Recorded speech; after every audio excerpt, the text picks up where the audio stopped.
mi familia me excluyó de cada viaje para no molestarme. Pero cuando organicé mis vacaciones soñadas, los vi rogándome para que los llevara, les respondí que esta vez tenía razón, no me molestaron, porque ni siquiera entraron en mi maleta. Ni en mi vida. La primera vez que me dejaron fuera de un viaje fue un verano en que todavía me creía parte del equipo, cuando yo pensaba que la palabra familia significaba que, aunque nos tiráramos indirectas en la mesa del domingo, al final seguíamos yendo juntos a todas, con todo y los pleitos por quien paga la gasolina y quien se roba las toallas del hotel. Me enteré por una foto mal encuadrada, de esas que suben a la carrera, todos en la playa con sonrisas encharcadas y la leyenda ridícula de los mejores, sin filtro. Yo estaba en mi apartamento con el aire acondicionado echando humo y un tupper de pasta del día anterior, y cuando pregunté qué pedo, mi mamá me soltó esa frase que desde entonces me escuece como lija. Que no me habían dicho nada porque no querían molestarme. Así, con ese tono blandito que te hace sentir que el problema eres tú por tener una vida y un trabajo y, según ellos, una cara de pocos amigos. Me quedé callado, pero por dentro ardía la chingadera. ¿Desde cuándo incluirme era molestarme? ¿Desde cuándo mi presencia era una carga que se maneja con pinzas? No fue un hecho aislado, y eso fue lo que me partió. Se convirtió en una costumbre disfrazada de consideración. Vacaciones de invierno en una cabaña con chimenea que jamás vi, un puente largo en la costa donde todos se empacharon de mariscos, un tour de bodegas que hasta el tío abstemio presumió como si fuera sommelier. Yo me enteraba siempre por los restos que deja el desmadre digital, historias caducadas, un comentario suelto en el chat familiar. El recibo olvidado en el grupo donde solo me etiquetan cuando hay que comprar hielos o cuando alguien necesita que les arregle el streaming para ver el partido. Y cada vez que me animaba a preguntar, otra vez la misma cantaleta de mierda, que pensaron que yo iba a estar ocupado, que no querían meterme presión, que me veían muy estresado con el trabajo, que no querían molestarme. A veces le cambiaban el condimento, pero era el mismo guiso rancio de excusas. No soy un santo ni un mártir, tampoco un ermitaño. Sí, trabajo como burro, me levanto temprano, manejo al parqueo de la oficina con mi café mal hecho, me peleo con hojas de cálculo que parecen laberintos. Vuelvo tarde a un apartamento que huele a comida congelada y detergente barato. Pero también tengo ganas, carajo, también sé reírme con la boca llena, sé armar una maleta en media hora, sé perderme en una ciudad nueva y hablar con extraños como si nos conociéramos de toda la vida. Sé decir que sí cuando alguien me invita. No más que a mí no me invitaban, a mí me sacaban de la lista antes de escribirla. Y en esa costumbre se escondía algo más jodido que la mala organización. Estaba el mensaje tenaz de que mi lugar era prescindible, de que si yo no estaba presente, el mundo giraba igual, tal vez hasta mejor.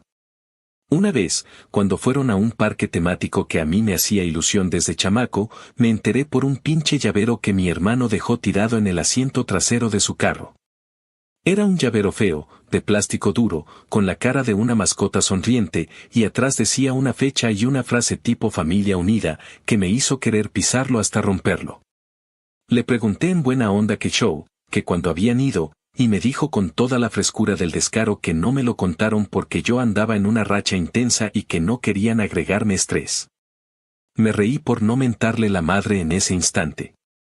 Qué fácil se la pasan algunos bautizando su desconsideración como cuidado. A partir de ahí empecé a tomar nota mental de cada episodio, el viaje a la costa con primos y novias, la escapada a la montaña con parrillada incluida. La ida a la ciudad donde vive nuestra tía para apoyarla en su mudanza, que en realidad era una visita con selfies y comida. Nomás me buscaban para cargar cajas cuando había que mover muebles o para pagar un Uber cuando alguien se quedaba botado. Para la foto bonita, para el brindis, para el masaje al ego colectivo, a mí me borraban como si fuera una mancha. Un día, harto de escuchar la palabrita, me animé a decirle a mi mamá que ya bastaba con eso de que no querían molestarme, que yo no era una alarma que suena por cualquier cosa ni un niño con pataletas. Ella me respondió que no me lo tomara tan personal, que seguro la próxima si me avisaban, que no hiciera drama. Esa condescendencia me revolvió el estómago. No estaba pidiendo un altar, estaba pidiendo lo básico. Ser considerado parte del grupo que presume que el domingo es sagrado para todos, que se arma la carne asada, que se reparte el chisme y la risa.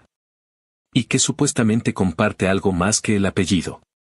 Sé que suena rudo, pero en ese momento comprendí que lo mío no era una racha, era un papel fijo que me habían asignado, el pariente útil, el que resuelve. El que manda el selle cuando a alguien le falta para completar la renta de vacaciones, el que recibe a los que aterrizan tarde y necesitan cama una noche. Útil, sí, bienvenido, no tanto. Dicen que la venganza no llena, que es puro vacío con sabor a victoria momentánea. Pues a mí se me fue llenando sola, despacito, como se llena un vaso bajo el grifo mal cerrado. Empezó como una idea que me daba risa en el tráfico, un viaje mío, de esos que no se improvisan, de esos que se planean con mapas, playlists y reservas que no perdonan. Un viaje soñado, cabrón, de esos donde la vida te guiña el ojo y te das el lujo de no pensar en nadie más que en ti. Y la idea se volvió plan cuando, una noche entre platos sucios, abrí la laptop, busqué destinos, comparé opciones, leí reseñas, guardé listas, hasta que se me formó en la cabeza una visión con sol, mar, comida decente y silencio del bueno. No quería lujos obscenos, no quería posar, quería el gusto de decidir yo, de poner mi nombre en la reserva, de escribir mi itinerario sin preguntarle a nadie si le acomoda la hora o si trae zapatos cómodos. Quería, sobre todo, el gesto simbólico, mirar a mi familia a los ojos y decirles con calma que esta vez no iba nadie más, que no me molestaran con sus súplicas de último minuto. Que no me hicieran esa jugada sucia de volverse víctimas. Quería decirles, palabra por palabra, que esta vez si tenían razón, no me molestaron, porque ni entraron en mi maleta, ni en mi avión, ni en mi vida durante ese tramo que era mío. No fue un arranque impulsivo ni una pataleta tardía, fue la conclusión natural de años de ser el fantasma al borde de sus fotos.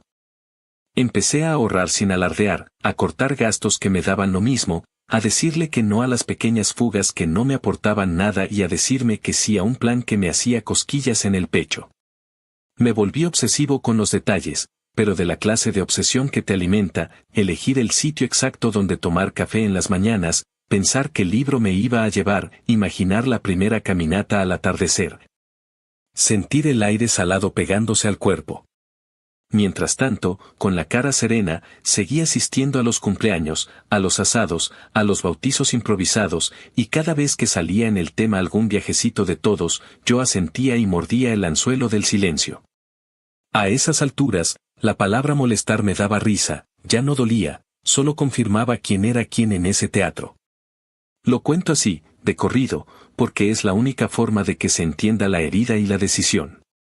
En mi familia aprendí a convivir con la bulla, con el chiste fácil y el secreto a voces, pero también aprendí que cuando te reducen a un rol, la única manera de romperlo es reescribiendo la escena. Y eso fue lo que hice, me escribí un papel protagónico sin pedir permiso, con fecha señalada en el calendario y con la certeza chueca y deliciosa de que, cuando llegara el momento, mi no iba a sonar clarito. Sin temblor en la voz, y que a mí no se me iba a caer el mundo por no complacer a nadie. A partir de ahí, la historia se cuenta sola, con sus giros, sus llamadas llorosas, sus mensajitos pegajosos y su silencio final como postre. Pero esa es harina de las próximas actualizaciones. De momento, basta decir que aquella vez, por fin, no me molestaron. Y si les arde, que se soplen con su propio aire, yo ya tenía viento a favor. Actualización 1. Pasaron varios meses desde que me propuse la idea de organizar mis propias vacaciones y convertirlas en la manera más clara de dejar en evidencia lo que había estado aguantando durante años. No fue rápido, ni fue fácil, porque juntar dinero en este país nunca lo es, menos cuando uno vive solo, paga renta sin nadie que le cubra la mitad y tiene que estirar cada cheque como si fuera liga de mala calidad. Pero esa incomodidad diaria, ese cansancio acumulado después de salir del trabajo con la espalda hecha trizas y los ojos ardiendo, se convirtió en gasolina. Cada dólar guardado, cada fin de semana en que decidí no salir y quedarme cocinando arroz y frijoles en lugar de gastar en un restaurante mediocre, era como poner un ladrillo en el muro que estaba levantando entre ellos y yo. Un muro invisible pero sólido, construido a base de disciplina y de rencor contenido. El proceso fue meticuloso. Abrí una cuenta de ahorro separada, a la que no tenía acceso desde mi tarjeta de débito, solo desde la computadora, porque no quería caer en la tentación de meter mano cuando llegaran las emergencias del día a día. Me acostumbré a caminar al trabajo en lugar de pagar estacionamiento, a cortar las suscripciones de streaming que ni usaba, a decir que no cuando los compañeros de la oficina organizaban esas salidas a bares donde uno termina gastando lo que no tiene en rondas que nadie agradece. Y cada vez que decía que no, me acordaba de las veces que mi familia había dicho que no a invitarme a un viaje. Esa memoria se convirtió en una especie de impulso que no me dejaba ceder, porque sabía que el objetivo era más grande que una noche de distracción. Yo no estaba planeando unas simples vacaciones, estaba planeando una declaración de independencia emocional. La elección del destino no fue al azar. Pasé noches completas mirando fotos, leyendo reseñas, viendo videos que la gente subía a internet sobre playas, cabañas, excursiones, hasta que me convencí de que tenía que ser Hawái. No había lugar más simbólico para mí, el cliché del paraíso, el sitio que siempre se menciona en las películas y que todos sueñan con conocer, pero que muy pocos logran visitar.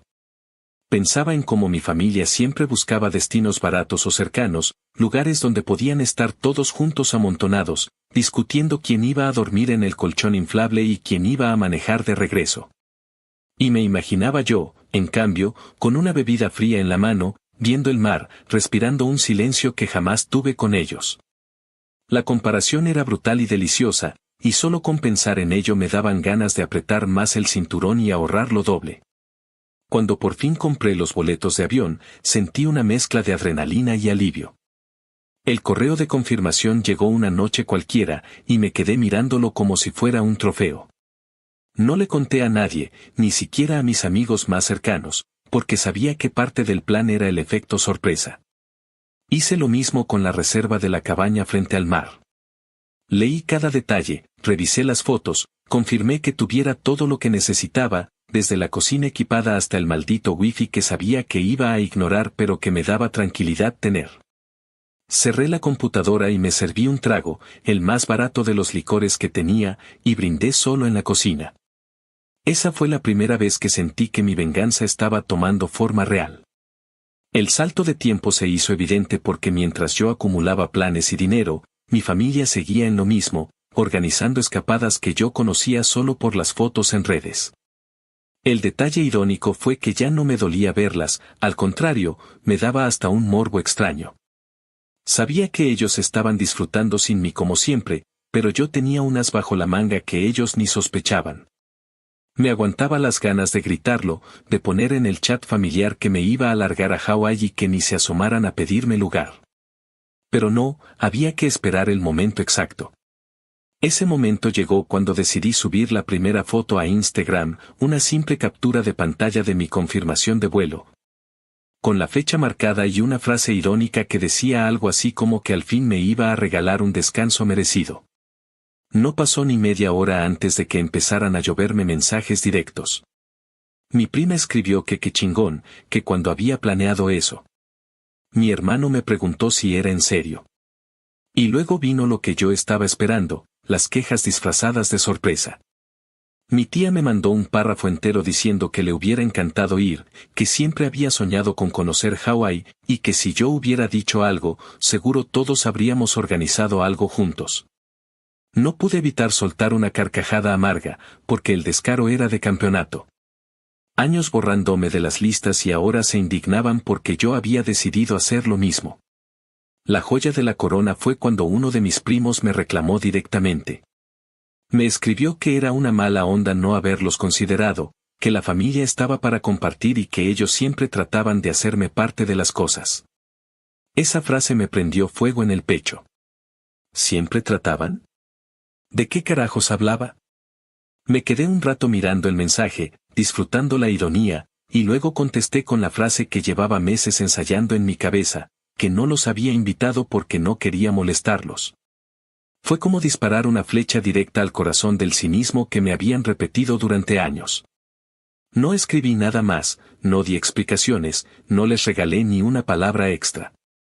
Cerré el chat y dejé que el silencio hablara por mí. La reacción fue inmediata. Algunos dejaron de contestar, otros pusieron caritas tristes, otros se limitaron a escribir que entendían, pero todos sabían lo que había detrás de mis palabras. Yo no estaba buscando compasión ni entendimiento, estaba devolviendo el golpe con la misma moneda, solo que esta vez la moneda tenía un filo que cortaba. Y en ese silencio que siguió, en esas horas en que no recibí llamadas ni invitaciones, me di cuenta de que por fin tenía el control de la narrativa. Ellos habían jugado durante años a excluirme bajo la máscara de la preocupación. Ahora era yo quien los dejaba afuera, sin excusas, sin remordimientos. Y se sentía jodidamente bien. Actualización 2. Habían pasado unas cuantas semanas desde que lancé aquella bomba en forma de foto de mi vuelo y la respuesta seca que les di a todos cuando intentaron envolverse en la bandera de la unión familiar. Pensé que ahí se iba a terminar el asunto, que cada quien se iba a guardar su resentimiento y yo iba a seguir en lo mío, preparando mi viaje con la calma de quien sabe que se ganó ese derecho. Pero estaba equivocado, porque lo que vino después fue una presión constante, disfrazada de súplicas, de llamadas inesperadas y de intentos torpes por hacerme sentir culpable. Lo que más me sorprendió fue que no tardó mucho en llegar el primer intento serio de manipulación, una llamada de mi tía.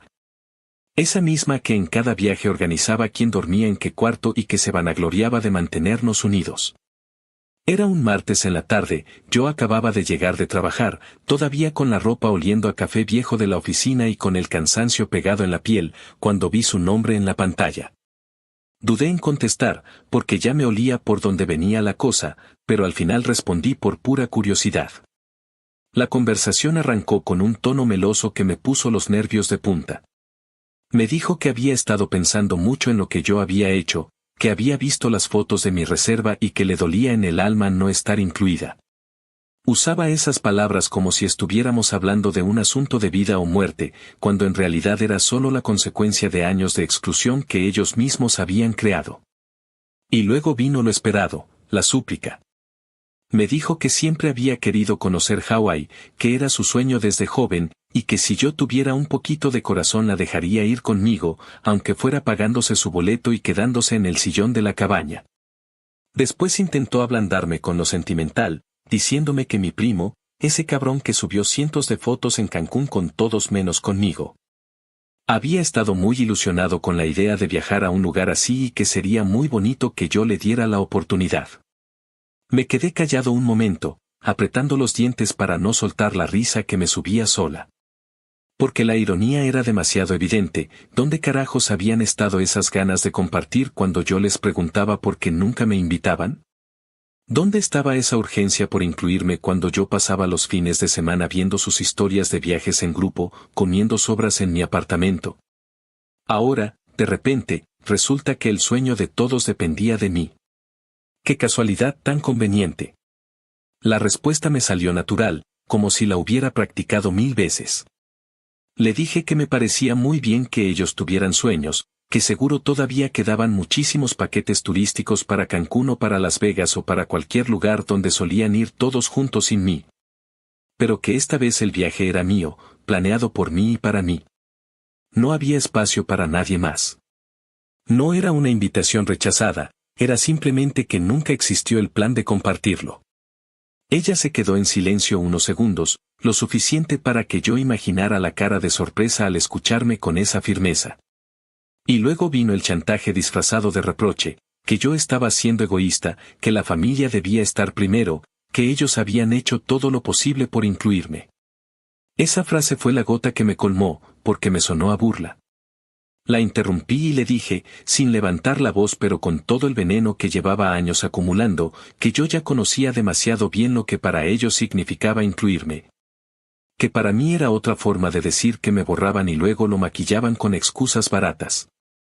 Le aclaré que si de verdad me quisieran como dicen, nunca me hubieran tratado como un adorno descartable en cada viaje. Y terminé la llamada con un seco que disfrutes tus planes, porque los míos no los comparto con nadie. Colgué y me quedé un rato con el teléfono en la mano, mirando la pantalla apagada como si fuera un trofeo. No me sentí culpable ni un segundo, más bien sentí una calma rara, como cuando uno saca por fin algo que llevaba demasiado tiempo guardado. Esa noche dormí ligero, con una sonrisa que no recordaba tener desde hacía mucho. Lo curioso es que la llamada de mi tía fue solo la primera ficha de dominó. Después vinieron mensajes de mi hermano, de mis primos, incluso de mi madre. Cada uno con su estilo, todos con la misma intención, meterme en la cabeza que debía reconsiderar, que debía abrirles un espacio. Mi hermano intentaba hacerlo por el lado práctico, diciéndome que él se podía encargar de la renta de un carro y que así compartiríamos gastos, como si lo que me faltara fuera dinero o compañía. Mi prima optó por la táctica emocional, recordándome lo solos que nos sentíamos de niños cuando nos dejaban a un lado en las fiestas, intentando hacerme creer que ahora ella comprendía cómo me había sentido. Mi madre, por su parte, intentó jugar la carta de la culpa, me dijo que a ella le dolía vernos divididos, que no era justo que yo guardara tanto rencor y que, al final, la sangre debía pesar más que el orgullo. Yo escuchaba todo, leía todo, y no cedía ni un milímetro. Contestaba lo justo, sin entrar en discusiones largas, pero siempre con la misma idea clara, esta vez no había cabida para nadie más. La diferencia es que antes me quedaba con el dolor tragado, y ahora lo estaba escupiendo con calma, dejando que ellos probaran lo que yo llevaba años masticando. Con cada mensaje insistente me convencía más de que mi decisión era la correcta, porque en lugar de reconocer el daño que habían hecho, lo único que intentaban era manipularme para no quedarse fuera. No había disculpas sinceras, no había un reconocimiento de que me habían tratado como un extraño. Solo había súplicas disfrazadas de cariño y reproches que en el fondo eran miedo a perder el control de la dinámica. Al final, lo que más disfrutaba no era verlos pedir, sino sentir que por primera vez tenía yo la última palabra.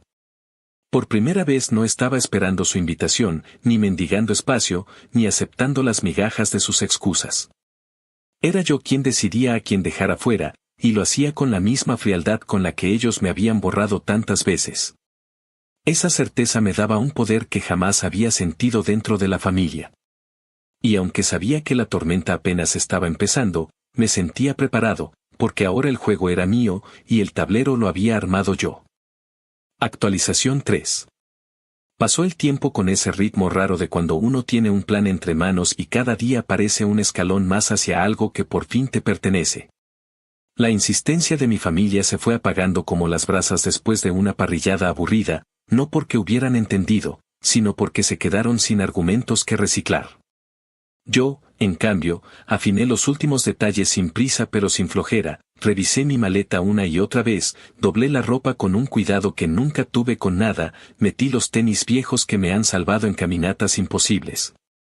Empujé hasta el fondo una chamarra ligera por si el viento del mar se ponía serio y dejé arriba el traje de baño como si fuera un amuleto. La noche antes de salir casi no dormí, no por nervios sino por esa emoción limpia que uno tiene de niño cuando sabe que al día siguiente le sueltan la cuerda. Cerré el apartamento, apagué las luces con esa ceremonia tonta de quien no quiere olvidar nada, miré la sala y la cocina como se mira una casa que te cuidó en días malos. Y me fui con la maleta rodando por el pasillo como si ya estuviera escuchando las olas. El aeropuerto, a la hora bruja en que las familias pelean por almohadas y los solitarios buscamos café, estaba más vivo que nunca. Hice la fila de seguridad con esa paciencia que solo se activa cuando sabes que todo vale la pena. Me quité los zapatos, saqué el laptop, dejé las llaves en la charola y atravesé el arco mientras pensaba que ese pitido que siempre suena por una moneda olvidada era, por una vez, lo último que quería escuchar del mundo que dejaba atrás. En la sala de espera me tocó una fila de gente con caras amarradas, un niño pateando el asiento de adelante como si fuera un tambor, y una pareja discutiendo por el asiento de la ventana como si de eso dependiera su matrimonio. Pedí un café intomable y me supo a gloria. Pensé en escribirle a alguien para presumir que ya iba en camino, pero me aguanté el impulso, porque este viaje no era para compartirlo ni en voz baja. Cuando por fin llamaron a abordar, sentí ese cosquilleo en el estómago que me recuerda que todavía estoy vivo, que todavía hay cosas que pueden emocionarme sin pedir permiso. El vuelo fue largo, de esos que te vuelven consciente del cuerpo, de la espalda, del cuello, del tiempo pegado a la piel. A ratos dormí con la boca abierta, a ratos vi nubes como montañas, a ratos me quedé mirando el mapa en la pantalla como si supiera leer el océano. En un tramo, cuando ya la mayoría roncaba, me llegó un mensaje de mi hermano que decía, con esa falsa camaradería que tanto le gusta: Que habían estado revisando opciones y que todavía podrían comprar boletos si yo cambiaba la reserva por un lugar más grande, que él se encargaba del carro, que no fuera terco. Me reí sin sonido, como quien se encuentra un chiste privado en medio de un funeral, y apagué el teléfono. Volví a encenderlo solo para ponerlo en modo avión y sentir, físicamente, el corte. No me iban a arruinar el despegue con su urgencia de último minuto. Ese tren ya había salido de la estación y no pensaba frenar por nadie. El aterrizaje me recibió con una luz distinta, más ancha, más honesta, y con un aire que olía a sal y a promesa. Al bajar del avión sentí esa humedad amable que se te pega y te dice que bajes las defensas, que aquí no hay prisa. Recogí la maleta con la calma de un turista que por fin llegó a su cuadro, me subí a un taxi con un conductor que hablaba poco y sonreía mucho. Y me dejé llevar viendo pasar palmeras y letreros con nombres que me sonaban a algo que ya había soñado.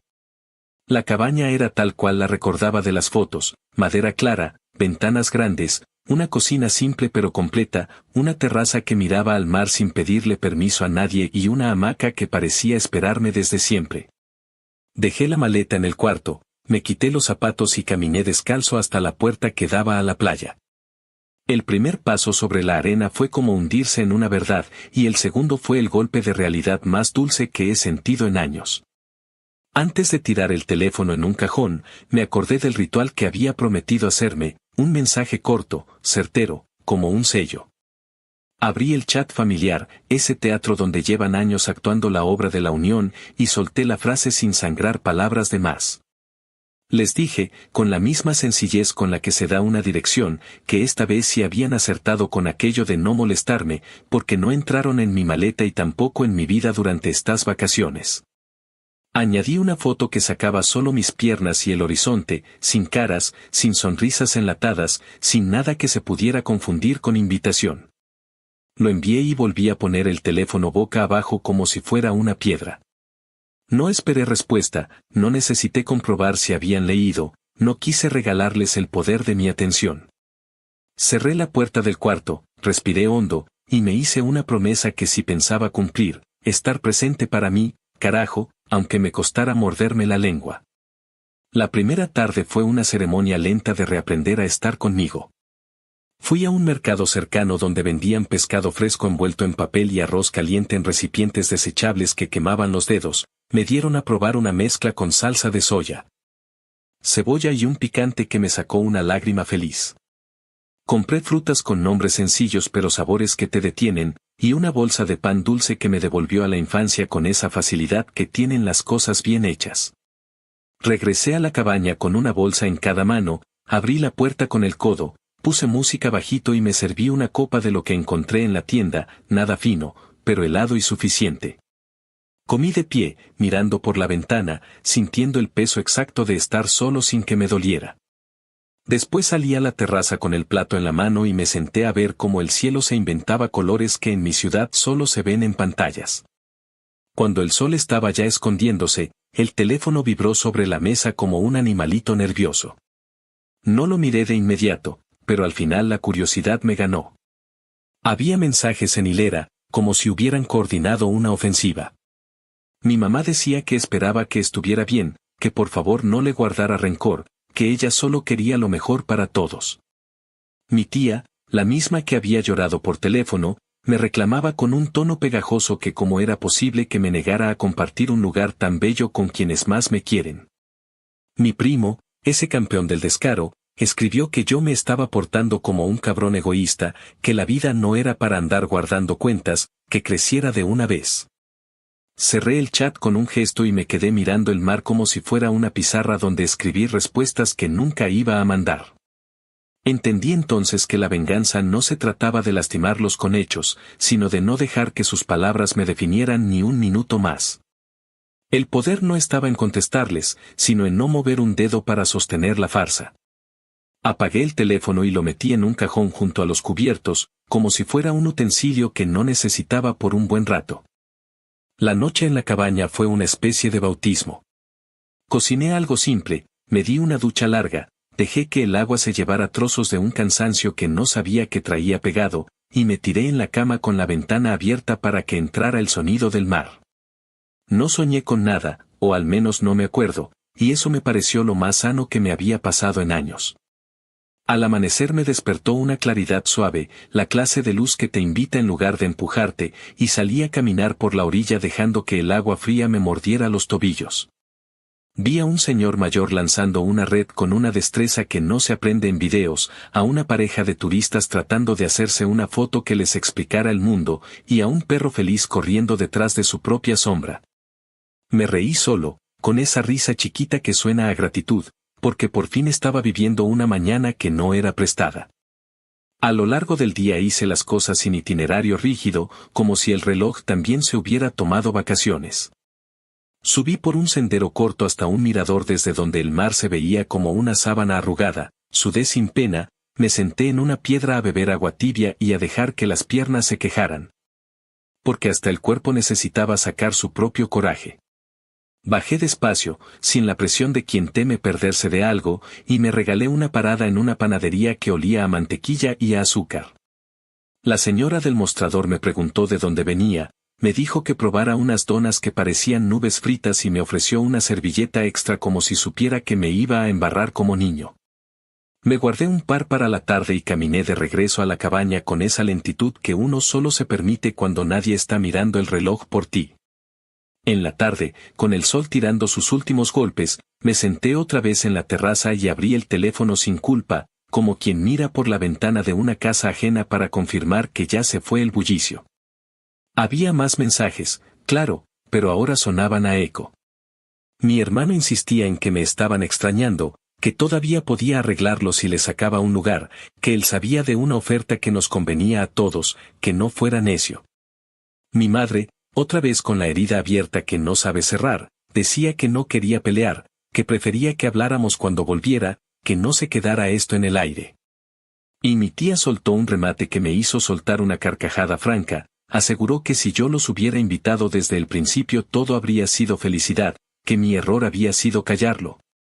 Como si la obligación de incluirlos hubiera sido mía. Respondí solo una vez, y lo hice con calma, sin insultos, pero sin azúcar. Les dije que esperaba que estuvieran bien, que yo estaba mejor que nunca, que cuando volviera podríamos hablar si lo hacían sin cuentos y sin teatro, que yo no iba a cargar con culpas ajenas, y que, por ahora, prefería el silencio y la paz. Envié el mensaje y volví a guardar el teléfono. No necesitaba más. Esa noche salí un momento a la playa con una toalla al hombro y me metí al agua sin pensar. El mar estaba frío, vivo, lleno de ese ruido que no se apaga, y sentí que me arrancaba de encima capas y capas de mierda acumulada. Floté mirando el cielo como quien mira un techo que por fin no se viene abajo, y me permití un pensamiento que no había querido formular hasta entonces, no era solo venganza, era justicia para conmigo. Durante años había aceptado un papel de relleno, y ahora me había escrito un guión donde por fin decía mi propio texto. Salí del agua tiritando, me envolví en la toalla, me senté en la arena a que la brisa hiciera lo suyo y pensé que quizá este era el verdadero comienzo del viaje. Ese momento exacto en que dejas de pedir permiso hasta para respirar. Los días siguientes se encadenaron con una armonía rara y exquisita.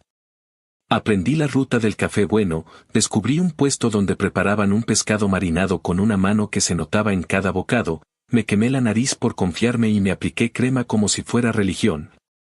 Caminé por la tarde hasta una roca desde la que el mundo parecía una maqueta bien hecha, y leí un libro que llevaba arrastrando meses porque en la ciudad siempre me gana el sueño.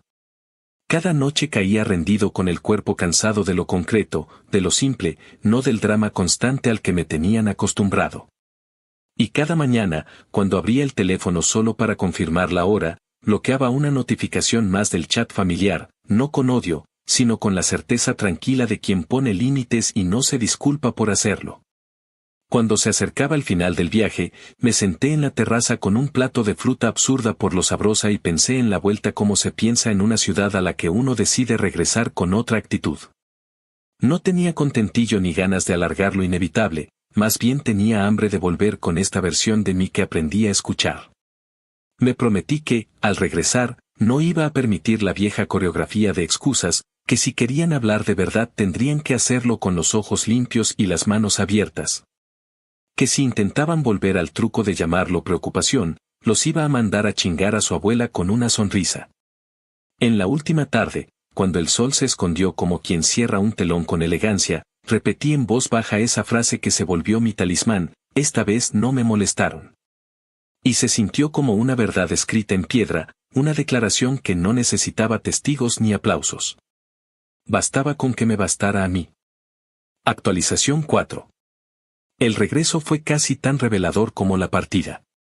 Cuando uno viaja con la familia, volver significa arrastrar maletas llenas de ropa sucia, discusiones pendientes y silencios incómodos. Pero cuando viaja solo, el regreso es otra cosa, es como cerrar un capítulo con calma. Me subí al avión de vuelta con la piel todavía oliendo a mar y con la cabeza ligera, sin la carga de tener que complacer a nadie. Dormí casi todo el trayecto, despertando solo cuando las azafatas pasaban con esa insistencia mecánica de ofrecer bebidas. El aterrizaje en mi ciudad me supo amargo, porque la humedad se volvió polvo y el ruido de las olas se transformó en bocinas y anuncios de autopista, pero no me importó. Venía blindado con recuerdos que no dependían de nadie más. Llegué a mi apartamento con la maleta medio abierta, dejé las cosas sobre el sofá y me tiré en la cama sin siquiera prender la luz. Dormí como un niño que no teme al mañana. Lo que no tardó en llegar fue el juicio familiar. La primera reunión fue en casa de mi madre, un domingo cualquiera. Yo entré con el mismo ritmo de siempre, saludando con un beso y un abrazo rápido, pero desde el primer segundo noté la tensión. Era como si hubiera un guión acordado y todos estuvieran esperando que yo diera pie a la escena. Apenas me senté, mi madre empezó con su discurso, ese tono de víctima que tanto domina. Me dijo que le dolía en el alma lo que había hecho, que no podía creer que hubiera tenido el corazón de excluirlos, que toda la familia se había sentido herida. Mientras hablaba, miraba a los demás buscando aprobación, y todos asentían con gestos solemnes, como si se tratara de un funeral en lugar de un simple viaje que decidí hacer solo. Yo la escuché sin interrumpir, con una calma que en otros tiempos no habría tenido. Cuando terminó, esperé un segundo largo y respondí con una frialdad que me salió natural, que cruel no había sido yo por no invitarlos. Cruel había sido que durante años me borraran de cada plan y que ahora quisieran ponerme el papel del villano. Lo dije sin levantar la voz, sin dramatismos, pero con cada palabra marcada como un golpe. El silencio que siguió fue incómodo.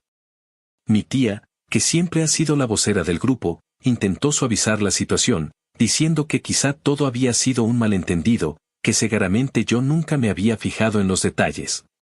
Que ellos siempre habían querido protegerme de molestias. Ese término volvió a aparecer como un fantasma y me encendió. Le contesté mirándola directo, que estaba cansado de ese eufemismo barato, que ya no lo iba a aceptar nunca más, que no era un niño de cristal ni un mueble que estorba. Que yo tenía derecho a estar en la mesa de decisiones y que me había negado ese derecho una y otra vez. Les recordé, uno por uno, los viajes de los que me habían excluido, las excusas que me habían dado, y las veces que me hicieron sentir como si mi vida valiera menos que su conveniencia. Nadie me contradijo, nadie pudo negarlo. Bajaron la mirada, se removieron en las sillas, jugaron con los cubiertos como si de pronto el mantel tuviera más interés que lo que yo decía. En lugar de sentirme culpable, lo que experimenté fue una especie de liberación. Era la primera vez que lo decía todo sin filtrar, sin buscar caerles bien, sin miedo a que me tildaran de resentido. Les aclaré que ya no estaba buscando que me pidieran disculpas, que no quería reparaciones, que no necesitaba que me invitaran a nada. Lo único que quería era que dejaran de actuar como si yo les debiera algo.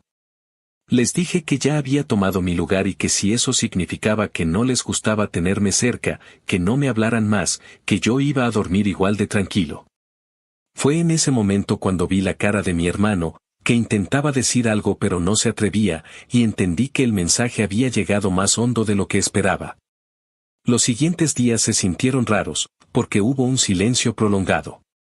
Los grupos de chat, que normalmente ardían con cadenas de mensajes inútiles, de repente se quedaron secos, como si todos hubieran decidido observarme en vez de hablarme. Me mandaron un par de mensajes sueltos, intentos débiles de retomar la normalidad, pero yo los dejé sin respuesta. No porque quisiera cortarles la cara, sino porque ya no tenía energía para seguir fingiendo.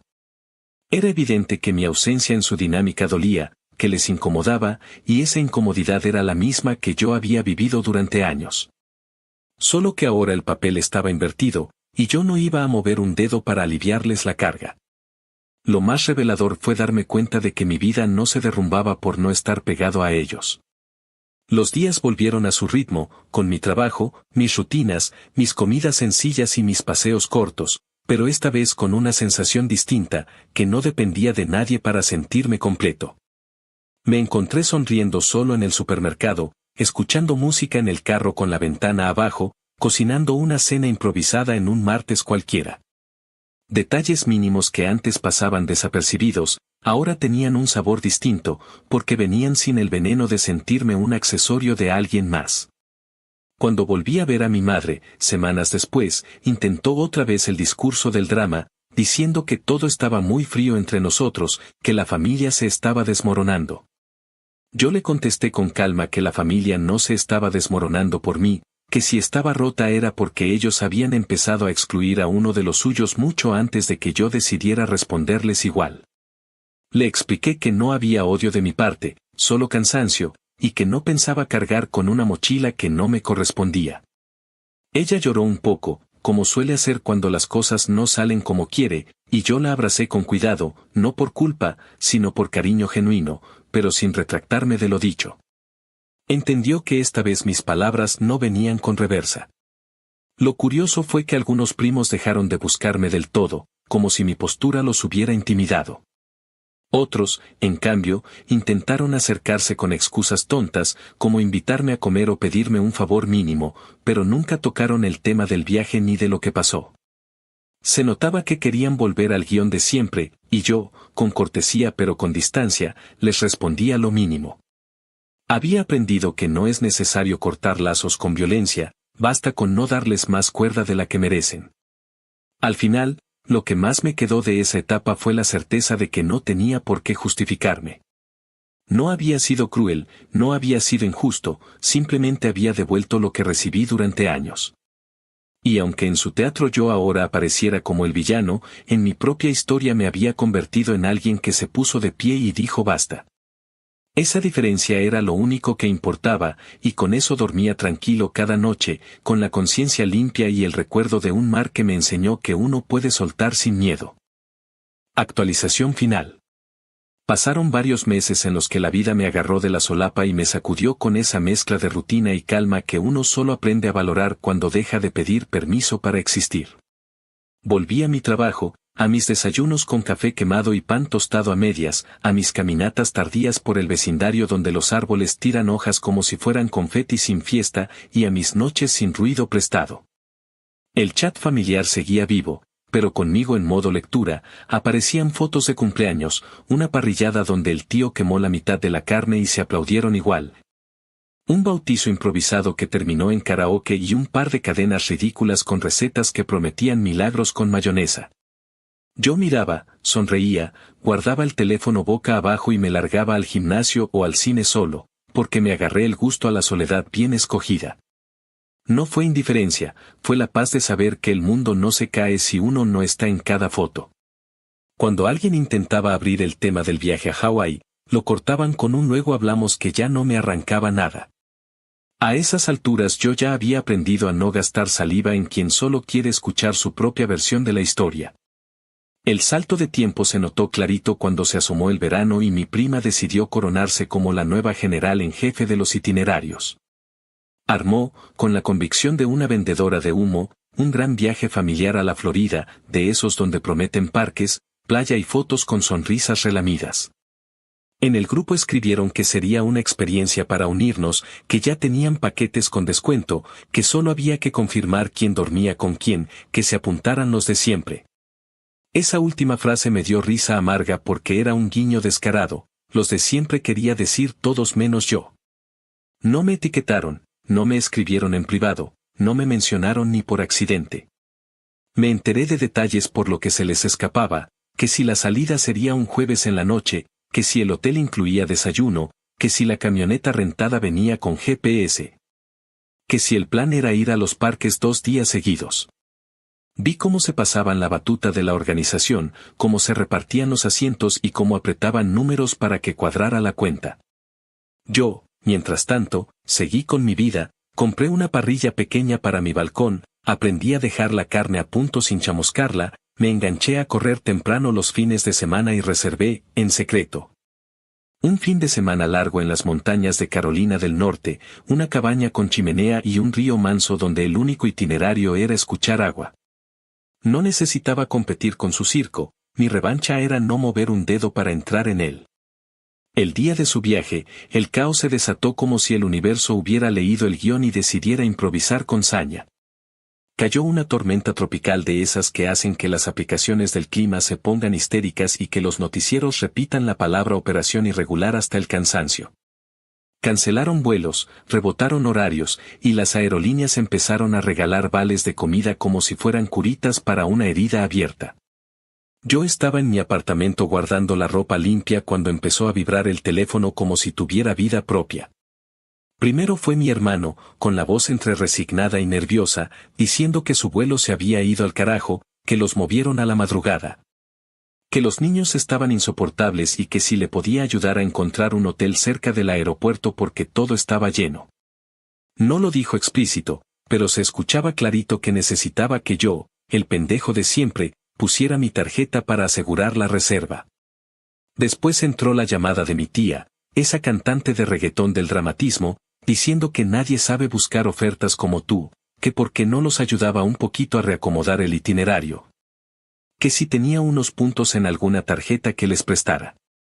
Cerré los ojos medio segundo para no soltar la carcajada en su oído y respondí con la misma calma con la que se dispara un dardo, les dije que esperaba que todo saliera bien, que me contaran cómo les iba cuando llegaran. Y que no quería molestarlos metiéndome en sus planes. Lo dije así, con esas palabras que para mí sonaban a justicia y para ellos fueron un navajazo en seco. La situación escaló rápido. Me mandaron fotos del aeropuerto convertido en campamento, con gente durmiendo en el piso sobre chamarras enrolladas, con niños llorando al ritmo del aire acondicionado a todo lo que da. Con filas interminables frente a un mostrador donde un empleado mal pagado repetía que la aerolínea no podía hacer nada más. En la historia de Instagram de mi prima, la reina del todo bajo control, aparecía una pizza incomible que les costó un ojo de la cara, un vaso de refresco sin hielo y la frase «esto también es parte de la aventura», que sonaba a consuelo de idiota. En el chat familiar circuló el rumor de que quizá podían volar a otra ciudad y manejar de noche, pero no había carros de renta suficientes y, para colmo, el único mayor de 25 que podía firmar la renta era un tío que ya iba con la paciencia rota. Entonces mi madre me llamó, con esa voz que utiliza cuando quiere que el mundo se incline a su favor, y me pidió, mitad ruego mitad orden, que por favor los ayudara a encontrar alternativas, que yo era bueno para esas cosas. Que me necesitaban.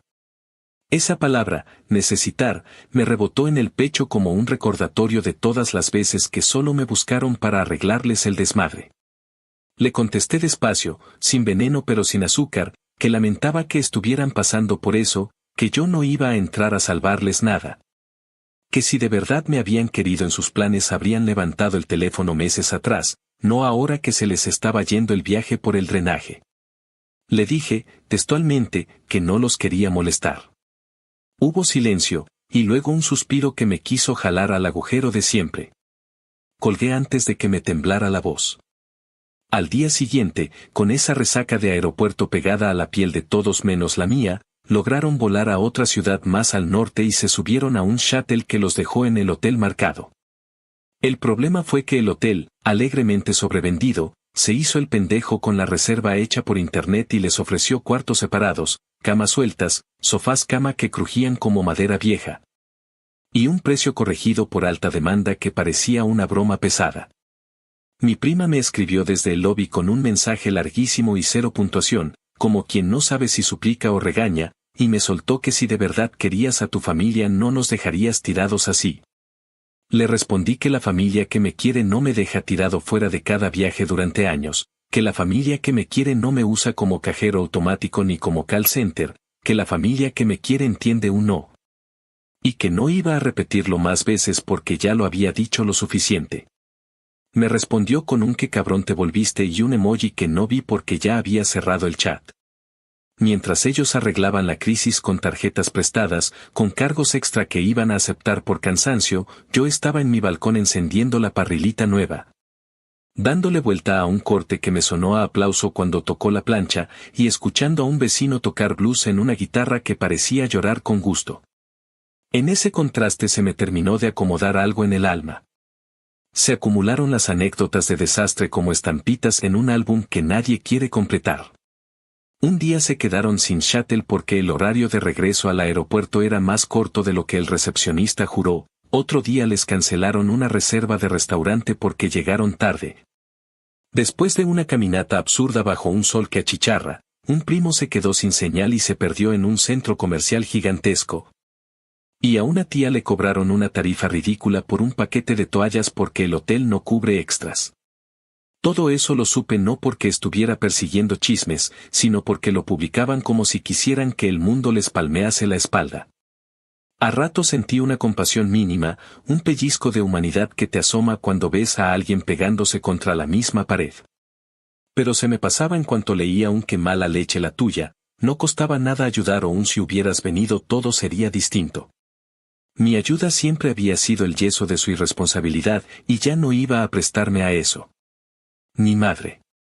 Cuando por fin regresaron a casa, con la piel quemada en parches y una nube de quejas siguiéndoles los pasos, intentaron narrar el viaje como si hubiera sido una aventura digna de película. Pero se les caía el cuento a pedazos entre cada anécdota de hotel hostil y cena chafa. Mi madre me llamó una tarde de martes, con voz cansada de verdad esta vez, y me dijo que quizá yo tenía razón, que quizá no me habían tratado bien, que quizá se les había pasado la mano. No fue un perdón inmenso ni una reflexión profunda, fue un quizá tímido, chiquito, que en otra época me habría servido de migaja para volver corriendo. Ahora no. Le agradecí que lo dijera, le conté que yo estaba bien, que no había rencor, pero que no pensaba volver a ocupar el puesto de recurso disponible que me habían asignado. Me dijo que me extrañaba, y eso sí me tocó, porque mi madre, con todas sus mañas, sigue siendo mi madre. Le prometí que la vería el fin de semana para almorzar, solo los dos, sin coro, sin circo, y cumplí. En esa mesa hablamos de cosas simples, reímos de chistes viejos, y por primera vez sentí que podíamos vernos sin los hilos invisibles jalándonos hacia el teatro familiar. Mi madre, entre bocado y bocado, soltó un no quiero perderte, y yo le respondí no me pierdes si dejas de empujarme donde no quepo. Asintió en silencio, y esa fue la conversación más honesta que hemos tenido en años. Mi hermano, que siempre juega al diplomático con la madurez de un adolescente eterno, me invitó a tomar café. Llegó con cara de perro regañado y me soltó, sin rodeo por una vez, que la cagaron, que me borraron por comodidad, que lo sabía, que no tenía cómo defenderlo. No esperé esa frase y me desarmó un poco. Le dije que aceptaba su honestidad, que la valoraba, pero que no bastaba con admitirlo cuando les conviene, hay que corregir el rumbo y sostenerlo cuando el ego pide llorar. Me pidió que fuéramos haciendo camino, que de a poco, que no me cerrara.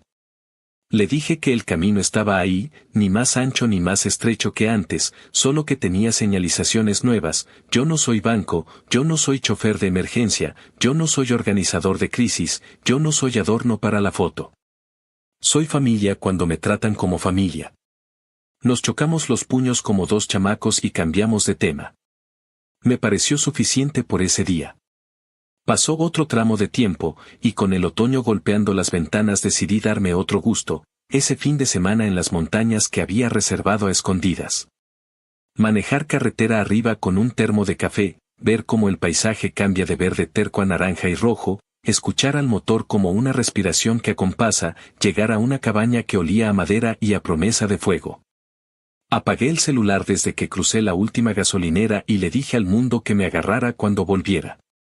Caminé por un sendero que los mapas marcan en línea recta y que en la vida real se tuerce como la historia de cualquiera, crucé un puente de madera que se quejaba con cada paso y me quedé un buen rato sentado sobre una piedra, viendo el agua pasar con esa terquedad que tiene la corriente de no parar por nadie. Encendí la chimenea al caer la tarde, asé un par de salchichas sin pretensión, me serví un trago barato que supo a gloria y leí hasta que me pesaron los párpados. No hubo epifanías con violines de fondo, hubo algo mejor, una sensación sencilla de estar exactamente donde quería estar, sin un solo debería sobrevolándome. Al regresar de ese descanso, me esperaba un último intento de reconquista envuelto en papel cursi. Mi tía, la misma de siempre, anunció en el chat que planeaban otro viaje para cerrar heridas y que todos debíamos estar, incluido tú, que eres parte de nosotros. Sonó a invitación, pero olía a control. Hice lo que juré que haría, respondí con cordialidad y firmeza. Les dije que me parecía muy bien que viajaran, que ojalá les saliera bonito, que yo iba a pasar, que no cargaran mi silla a la mesa a la fuerza, que no había drama, que simplemente prefería mis propios planes. Añadí, con esa chispa de mala leche que me permito con los que juegan sucio, que no se preocuparan, que no los molestaría. Hubo quien me escribió en privado para decirme que estaba exagerando, y hubo quien se hizo el desentendido. Nadie me llamó cabrón esta vez. Algo habrán entendido. La última pieza de esta historia, el broche de mi venganza pequeña y suficiente, no fue verlos rogar ni verlos fallar, fue mirar mi calendario del año nuevo con huecos que yo decido cómo llenar. Abrí una lista de lugares modestos y posibles, paradas cercanas que se disfrutan sin patrocinios, una costa fría en invierno donde el café se bebe con las manos metidas en las mangas. Un pueblo con mercado de granjeros donde la miel sabe a otra cosa, una ciudad que conozco de memoria pero a la que quiero volver para saludar rincones que me gustan. Me mandé mensajes a mí mismo con ideas, me agregué enlaces con horarios, me dejé notas con dibujos torpes de rutas, y me reí pensando en lo lejos que estaba de aquella versión que se quedaba esperando a ver si lo invitaban. La venganza se me encogió en el pecho hasta volverse un hecho simple, no volver a poner mi paz en manos de quien la usa como moneda. A veces me preguntan, con curiosidad de chismoso amable, si no me arrepiento, si no es pesado llevar este pleito tatuado. Y contesto con más serenidad que rencor que no hay pleito, hay límites. Que uno puede querer a los suyos y decir que no, que una cosa no cancela la otra. Que el amor que se exige con chantaje es una trampa, y que el cariño que se ofrece sin condiciones no necesita prueba cada fin de semana. ¿Me dolió verlos caer en su propio desmadre? Un poco. ¿Me alegró? No voy a fingir que no solté una risita cuando vi la foto de las maletas convertidas en almohadas en el aeropuerto, porque soy humano y porque durante años fui yo el colchón. Pero más que eso, me dio alivio saber que, por primera vez, no era yo quien les resolvía a costa de mí. No he escrito esto para que aplaudan ni para que me nombren héroe de nada.